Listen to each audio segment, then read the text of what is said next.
Baraka iliyoshuka juu ya nyumba ya Marko.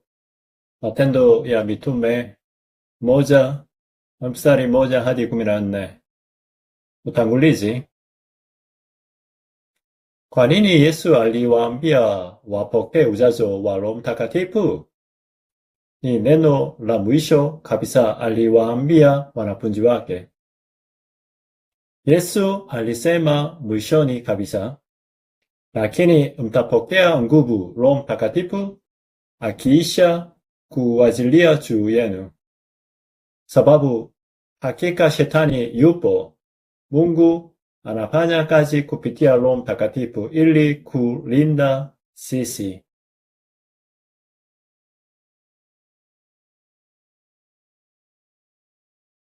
Kwa hiyo tunapoelewa kazi ya Roho Mtakatifu, Mungu anafungua mlango ya kiti cha enzi cha mbinguni na kuruhusu baraka za mbinguni. Wakati sisi tumetulia tu, wasioamini wapo chini ya mamlaka ya kuzimu. Ninasema hivi kwa sababu pande hizi mbili ziko kinyume kabisa. Kwa hivyo anatuma malaika wengi wa Bwana ili hata kama tuko hapa, kazi ile ipanike huko nyanzani. Siku ya mwisho mamlaka haya ya shetani yatapungiwa kuzimu. Lakini sasa hivi pepo wabaya wengi wanaoita mashetani wanafanya kazi.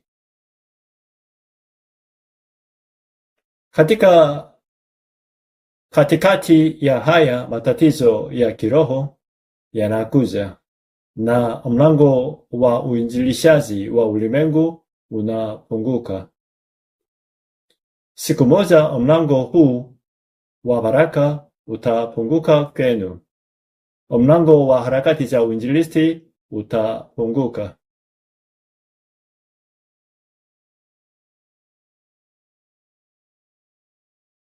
Siku moja matatizo ya kiroho yanakuja. Bila shaka yanakuja kwa waamini pia, lakini wasioamini wanaangamiza kwa sababu ya haya. Matatizo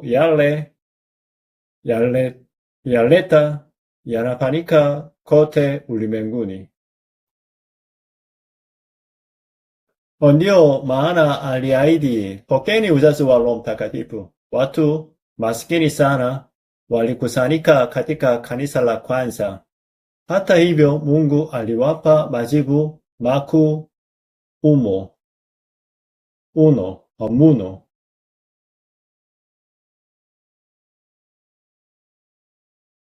Tukigundua hili tu linafanya kazi. Tusipoligundua hatuwezi kufurahia. Wasioamini wanasema wanajitahidi kwa bidii, lakini kwetu sisi sivyo hivyo. Lazima tuligundue kwanza. Lazima tugundue hasa ni majibu ya namna gani yaliyotolewa kwenye chumba cha juu cha Marko. Kama tarafa, lazima ligundulie ili liwe la kwangu na mimi pia niweze kupokea majibu. Haijalishi kama mtu ni maskini na tajiri na msomi au asiye na elimu,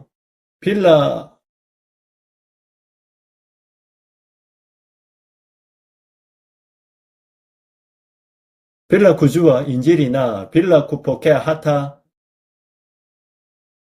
jibu moja la maombi, wanaishi kwa nguvu zao wenyewe na kisha siku moja matatizo yanakuja. Wakati matatizo magumu yanapokuja, ni hapo tu ndipo tunapojaribu kugundua kweli, lakini tatizo la kiroho limekwisha pika. Ndio maana wanasema ukiendelea kuiba, unaendelea kuanguka katika tatizo hili.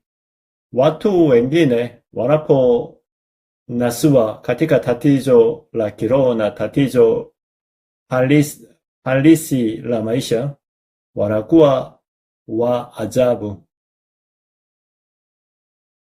Watu wengine wanapochanganyikiwa na tatizo la kiroho na pesa, wanafanya mambo mengine yote vizuri, lakini wanafanya mambo ya ajabu. Wanafanya ujazo wa Roho Mtakatifu na maombi na uinjilisti, lakini wakati ule ule wanapoona pesa wanakuwa wa ajabu. Watu wengine hawaendi nyumbani, lakini wanaendelea kutoka nje na kujurura. Ni baraka za namna gani hasa zilizoshuka chumba cha juu cha Marko?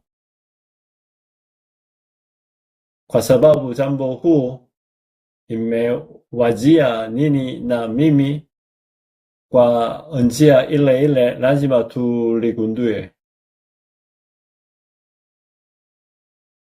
Somo kuu: baraka ya agano.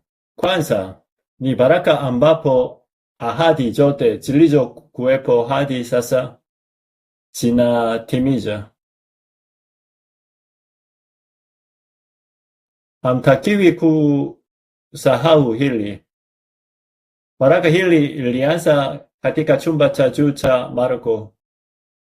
Kwa Mafarisayo wajinga, ilionekana kama chumba kidogo cha juu, lakini kilikuwa uwanja ambapo ahadi zote za Mungu zilitimiza. Kwa washiriki wa Sanherini, ilionekana kama watu wasio na nguvu wamekusanyika, lakini ilikuwa nyumba ya baraka ambapo maandiko yote yalitimia. Mwishowe Mafarisayo hawakuwa na akili. Hivi ndivyo walivyowaona watu wa chumba cha juu cha Marko. Watu wale maskini wangeweza kufanya nini hasa? Watu wasio na elimu, watu wasio na asili au msaada wowote. Wakisema hivi, waliwadharau na kuwatesa. Walifikiri hawakuwa na nguvu kabisa, lakini lilikuwa kosa la fikra. Ilikuwa nyumba ambapo maagano yote ya Mungu yalitimia. Je, watu wanaowazunguka hawaangalii nini mtandao kusema? Hivi kanisa la kwanza lilipiga sana. Kama nini mlivyo, ni kosa kubwa la fikra. Maagano yote yalikuja juu yao, lakini ni nini ambacho hatupaswi kukikosa? Kwanza, ilikuwa nyumba ambapo Injili ambayo ilikuwa imetoweka kwa miaka 800 tangu utumwa ilirejesha. Walilaaniwa na kuchukuliwa mateka, na miaka 800 ilivyopita walipoteza mshiko wa Injili na kutawaliwa na Rumi tena. Wakati huo idadi ndogo ya warejeshaji walikuwa na Injili walikusanyika katika chumba cha juu cha Marko.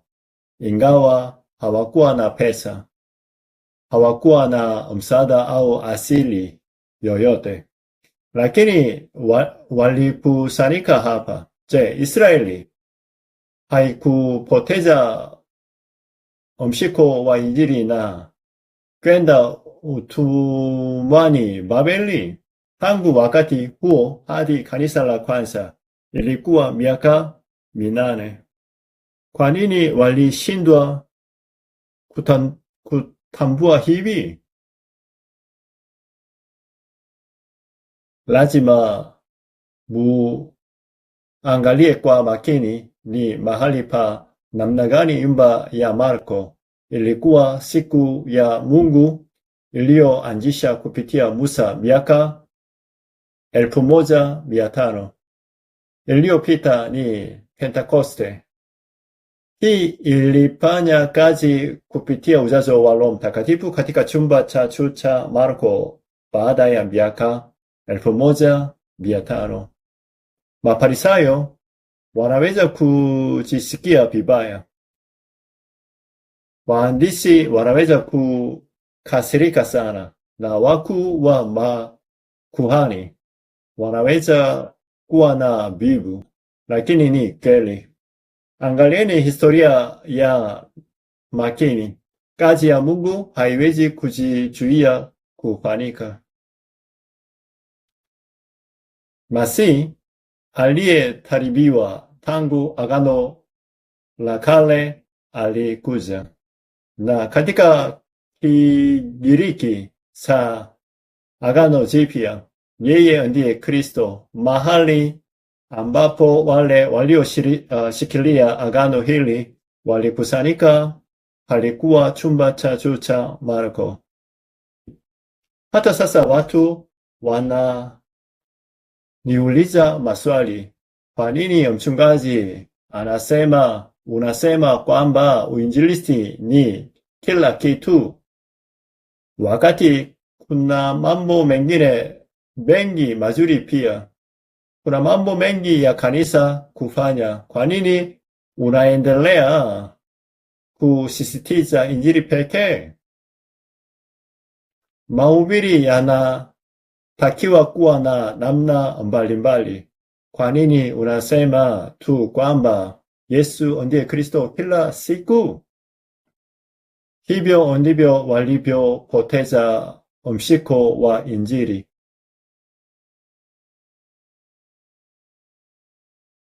Wanadamu hawawezi kujizuia. Kama vile huwezi kusoma vizuri ikiwa akili yako imetawanika sehemu nyingi, ukishikilia mambo mbalimbali mazuri, unapoteza mshiko wa Injili.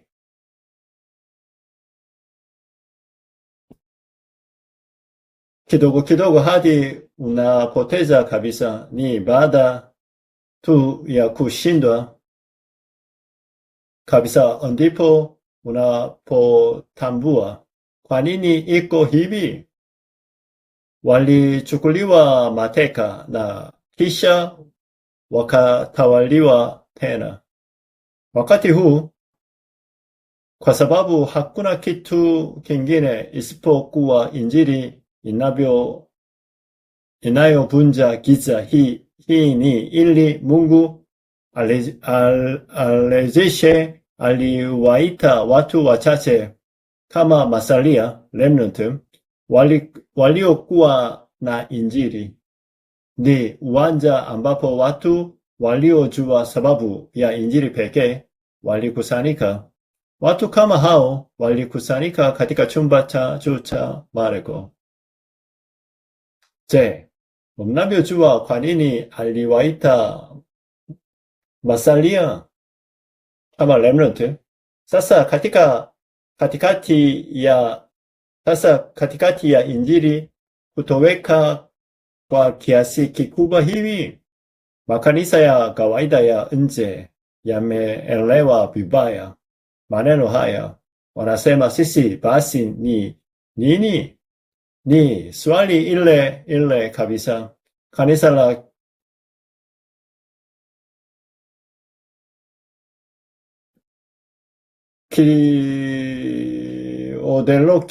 Theoloski la Kifarisayo liliangalia kanisa la kwanza na kusema sisi basi ni nini? Kanisa la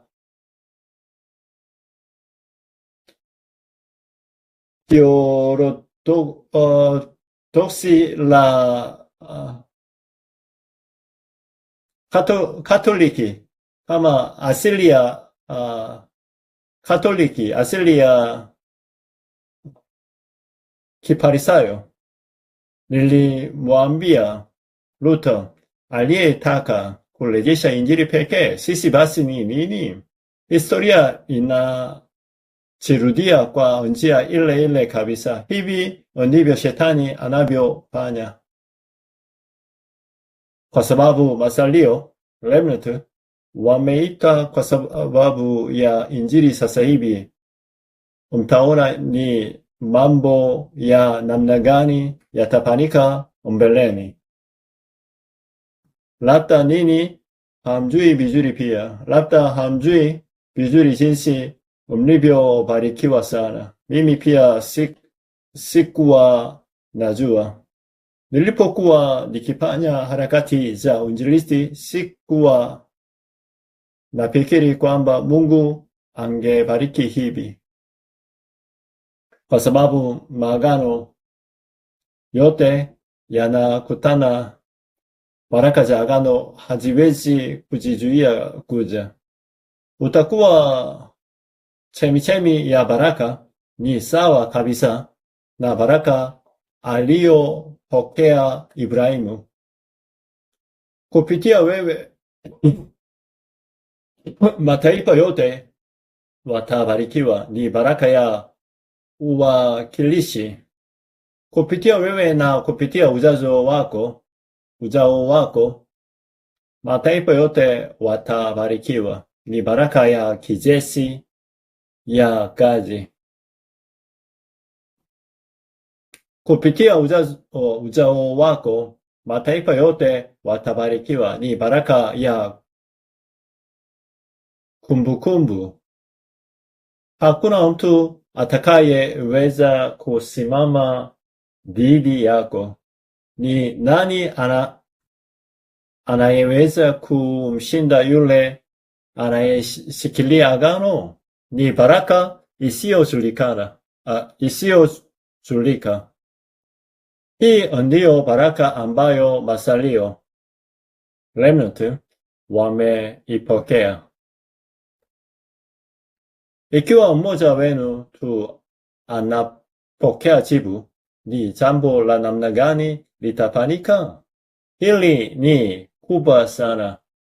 Kwa hiyo jambo la kusikitisha zaidi ni kwamba hamtakiwi kukata tamaa. Ni sawa hata kama wewe ni wa mwisho katika masomo yako. Hakuna kitu kabisa cha kuwa na wasiwasi nacho. Unahitaji tu kusikilia agano na kufanya uwezavyo. Na ikiwa utafanya uwezavyo tu na kuwa mtu mwenye msimamo unaopaa, kazi lazima itafanyika. Kwa nini? Kwa sababu baraka ya namna hii imekwisha fika. Nitamfanya kiumbe yeyote asiweze kusimama dhidi yako. Ni jambo la asili. Kupitia wewe nitafanya mataifa yote wabarikiwe. Ni jambo lisiloepukika. Wale wanaokusaidia nitawabariki. Mtu yeyote akikupinga nitawadhibu. Ni baraka kabisa ya Mungu Kilichotimiza kilikuwa chumba cha juu cha Marko.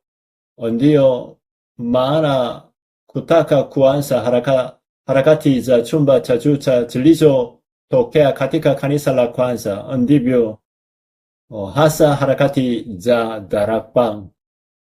Baraka ya upekee.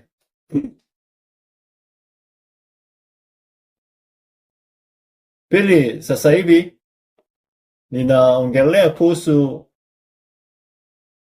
kiini cha Darakbang. Ni baraka gani walioipokea? Ni baraka ya upekee. Kwa sababu nini? Ni viongozi lazima mkariri hili na kuwafanya waligundua. Upekee hapo haupo mahali pengine popote. Mtu aliyekiri kwa mara ya kwanza, wewe ndiwe Kristo, mwana wa Mungu aliye hai, alikuja hapa. Petro alikuja penye chumba cha juu cha Marko ili kuhubiri kwa mara ya kwanza kwa jina la Yesu Kristo wa Nazareti. Tembea ni mara ya kwanza tangu dunia kuumba. Mtu huyo ni Petro, na Petro huyo alianza ujumbe katika chumba cha juu cha Marko. Je, mnatambua jinsi mlivyobarikiwa sana? Injili haijawahi kushuhudiwa kwa usahihi katika nyanza zenu. Hakuna jina lingine tuliopewa chini cha mbingu ambalo linatupasa kuokolewa kwalo. Injili sahihi haijawahi kushuhudiwa katika eneo lenu na nchi yenu. Nyumba ambayo Petro aliyefanya ukiri huu alianza harakati za neno ni chumba cha juu cha Marko. Kikorea Darakbang. Umepokea baraka ile ile aliyopokea Petro. Si hivyo tu, chumba cha juu cha Marko kilikuwa nyumba ambayo ingeanza umisheni unaopaa kwa mara ya kwanza duniani. Tangu siku ya kwanza kabisa, watu kutoka mataifa 15 waliminika kwenye chumba cha juu cha Marko kwa sababu hawakuelewa umisheni. Je, Mungu hakuwapeleka kwa nguvu kama mateka na watumwa?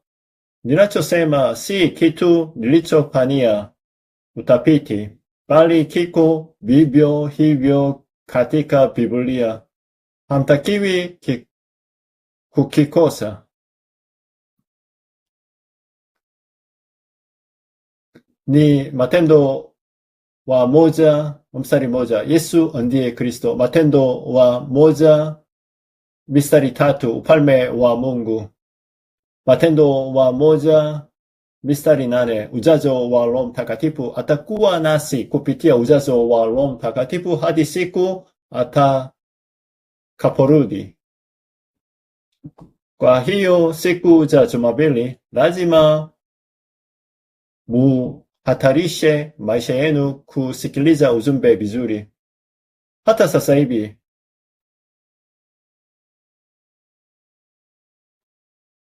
ilikuwa nyumba ambapo baraka za agano zilitimiza, na ilikuwa nyumba ambapo baraka za upekee ilitimiza. Jibu la upekee lilikuja kwenye chumba cha juu cha Marko. Walifikiri walikuwa waombaji kama maskini, lakini waliteka Yudea na Samaria, waliteka Makedonia na waliteka Warumi. Chumba cha juu cha Marko ni mahali ambapo matengenezo 3, ushahidi 3 na kujitolea 3 vilitimiza sawasawa kama vilivyo. Ilianzia wapi? Ilianzia katika Matendo ya 2:1 hadi 47. Mungu alipendeza sana hivi kwamba walipoenda nyanjani, jibu hili lilikuja mara moja. Mkijishika agano na kuanza kuomba kuanzia sasa, itajibiwa mara moja. Hivi amkeni kabisa na omnigunduye. Mlango wa umisheni wa ulimwengu ulianza kupunguka mara ya kwanza.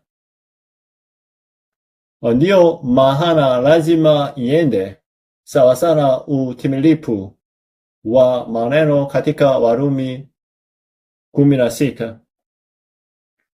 Kwanza, matengenezo tatu ni nini? Matengenezo ya maisha.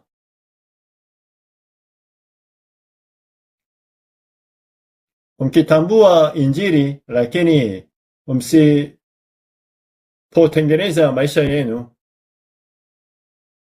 mtaenda kuelekea kwenye matatizo yenu ya kiroho. Hata kama mliwachukia na kuwalaani wazazi wenu sana, msipotengeneza maisha yenu, mtaenda kwenye njia yenye matatizo makubwa zaidi kuliko ya wazazi yenu. Hiyo inaitwa matengenezo ya maisha. Kanisa haliwezi kuendelea hivi linavyoenda sasa. Kwa hiyo matengenezo ya kidini, matengenezo ya kitamaduni yanayobadilisha utamaduni wa giza kuwa utamaduni wa Injili kupitia Injili halisi.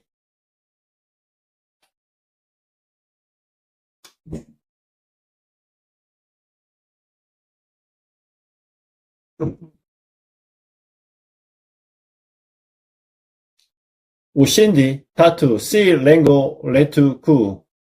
Ushindi wa nyanjani, ushindi wa kiuchumi, ushindi wa kitamaduni kwa ajili ya kushuhudia Injili. Haya ndio ushindi tatu.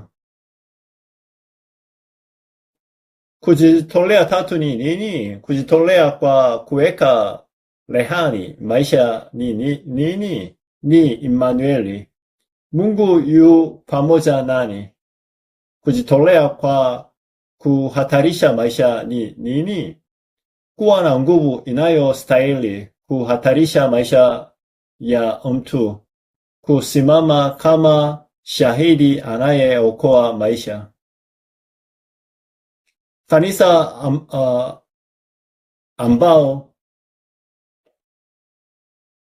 wa ushika hawa wakuu waliokusanyika ni chumba cha juu cha Marko. Hili ndilo jibu ambao makanisa yote ya RBC watapokea. Ninaamini kwamba baraka ile kabisa itakuja juu yenu leo, hata sasa hivi. Kwa hivyo Mungu atawapa ushahidi ili muweze kufanya hivyo. Igundue baraka hii, igundue hata wakati mkiangalia habari. Sasa igundue hata wakati mkiwa mnatembea barabarani. Kila kitu kinaonekana kama jibu. Sasa igundue hata wakati mkiwa mnacheza. Igundue hata katikati ya matatizo na shida na magumu pia. Lazima iunganishe na majibu makuu yasiyoonekana kwa urahisi. Hitimisho. tunapaswa kufanya nini? Kwa sababu baraka iliyoshuka juu ya chumba cha juu cha Marko ipo hapa tayari. Mnapaswa kufanya nini? Masalio, remnant wanapaswa kufanya nini? Kwanza, msifanye kitu kingine chochote, bali sikilieni ushahidi. Sio tu amini tu. Usikilieni ushahidi. Kati ya ushahidi huo, kuna ushahidi mwingine katika Agano la Kale. Ni sawa kusikilia huo imetabiriwa wazi katika maandiko ya Agano la Kale. Tangu wakati ule ule mnaosikilia ushahidi, kazi inaanza kufanyika. Ni sawa na kitu chochote. Ni baada tu ya mtu kusaini mkataba wa biashara na kufanya kazi, ndipo kazi inapoanza kufanyika. Tangu wakati huo, si ndio? Mkishikilia ushahidi wa neno, unaanza kufanya kazi sawasawa na jinsi ulivyo.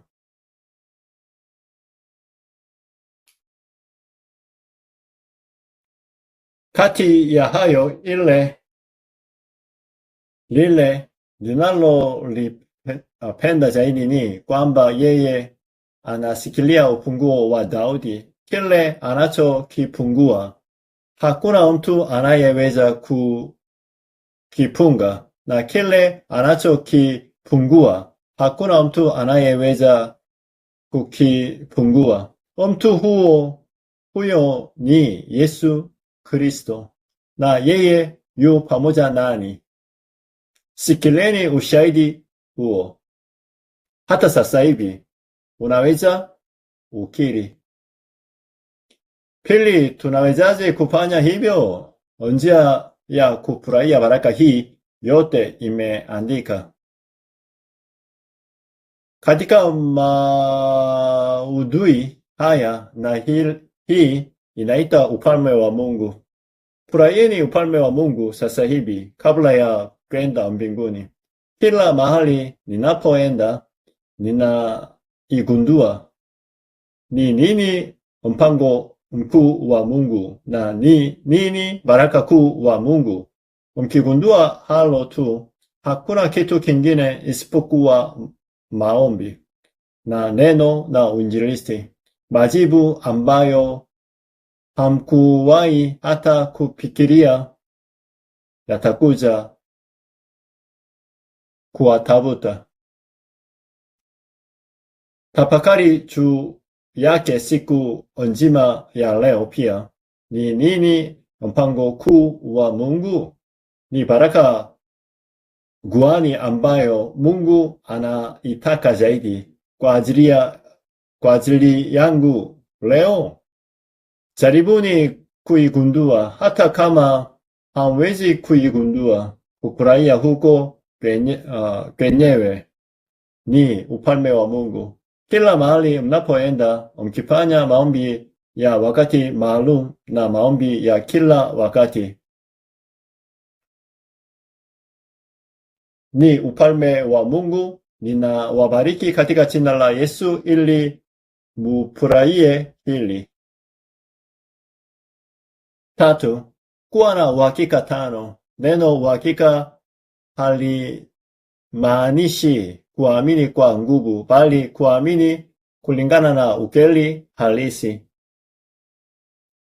Haumaanishi kwenda juu ya mlima na kupiga kelele, bali kuamini kulingana na ukweli halisi. Ni uhakika wa namna gani mnapaswa kuwa nao? Kwanza, 1 Yohana wa 5 mstari 11 hadi 13. Yule anayemwamini Kristo ni mtoto wa Mungu. Uhakika wa wokovu, yani kuwa mtoto wa Mungu. Hata kama mtu anafanya nguvu kuu, asipomwamini Kristo, yeye si mtoto wa Mungu. Pili, Yohana wa 14 mstari 14. Ikiwa ninyi ni watoto wa Mungu kweli, mkiomba kwa jina hilo, majibu yanakuja. Uhakika wa kujibiwa maombi. Tunaweza ombea kupitia jina la Yesu Kristo pekee. Tatu, uhakikisho wa tatu, moja Wakorintho wa 10 mstari 13. Ni sawa, hakuna matunda, hakuna kujaribu yanayokuja kwenu. Mnaweza kuwa washindi. Kwa mtu kuu, jaribu kuu inakuja, na kwa mtu mdogo, jaribu mdogo linakuja. Kwa hivyo, anatoa majaribu mlioweza kustahimili. Hii ni uhakika wa ushindi. Marko wa 10 mstari 45. Amefuta kabisa laana yenu yote. Ni uhakika wa msamaha wa dhambi. Mwishowe,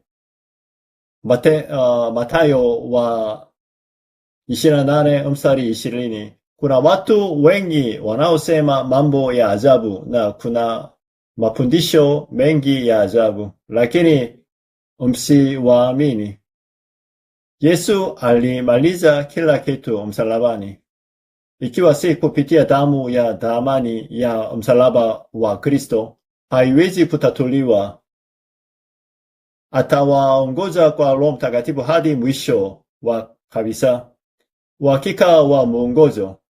Huu ndio uhakika wa yule aliyepokea wokovu ambao mnapaswa kuwa nao. Hii ni uhakikisho wa 5. Hii ni baraka ya kuwa mtoto wa Mungu. Darak방 ni nini? Chumba cha juu ya Marko ni nini? Yesu ndiye Kristo, ufalme wa Mungu. Sasa tunaweza kuteka ulimwengu. Ujazo wa Roho Mtakatifu, kufurahia hili ni darak방. Darak방 ni Kikorea. Kufikisha hili kwa mwanafunzi ni huduma ya team ministry. Kufurahia hili ndani ya maisha yenu ni nyumba ya umisheni. Hii ni missiono. Ushahidi unakuja kwenye masomo na kazi ama biashara. Ni huduma ya maalum. Specialization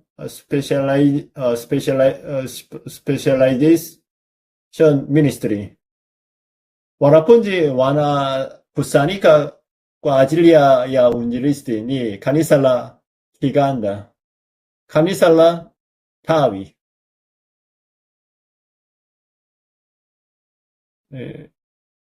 Regional church.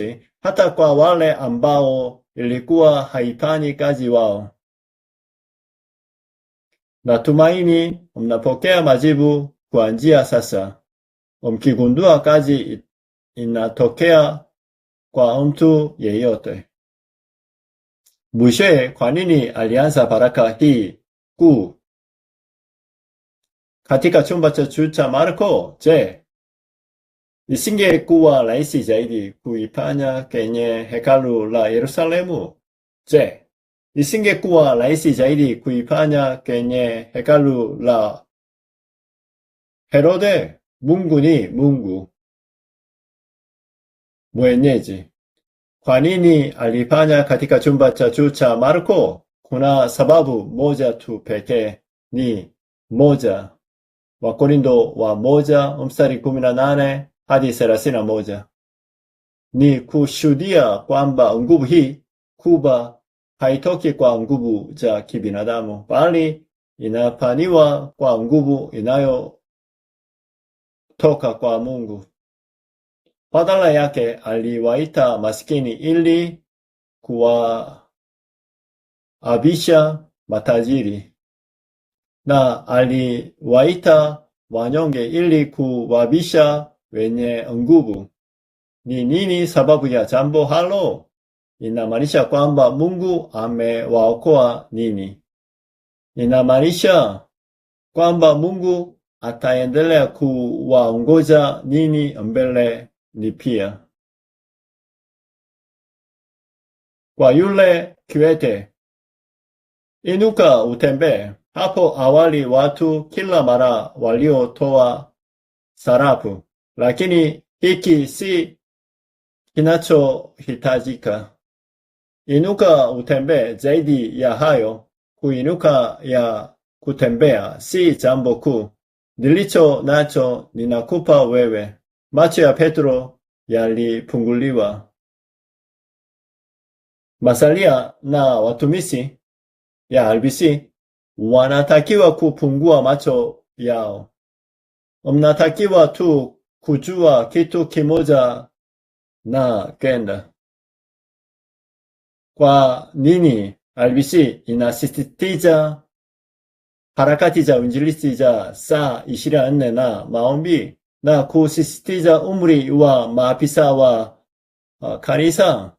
Lazima mpokee jibu ya maafisa wa kanisa wanaopokea baraka zilizoshuka juu cha chumba cha juu cha Marko ili kuokoa nyanza yenu. Tuombe pamoja. Tunakushukurani kwa Mungu. Tunarudisha utukufu kwa Mungu aliyewabariki watumishi na masalio waliotayarisha kweli kwa ajili ya kizazi hiki.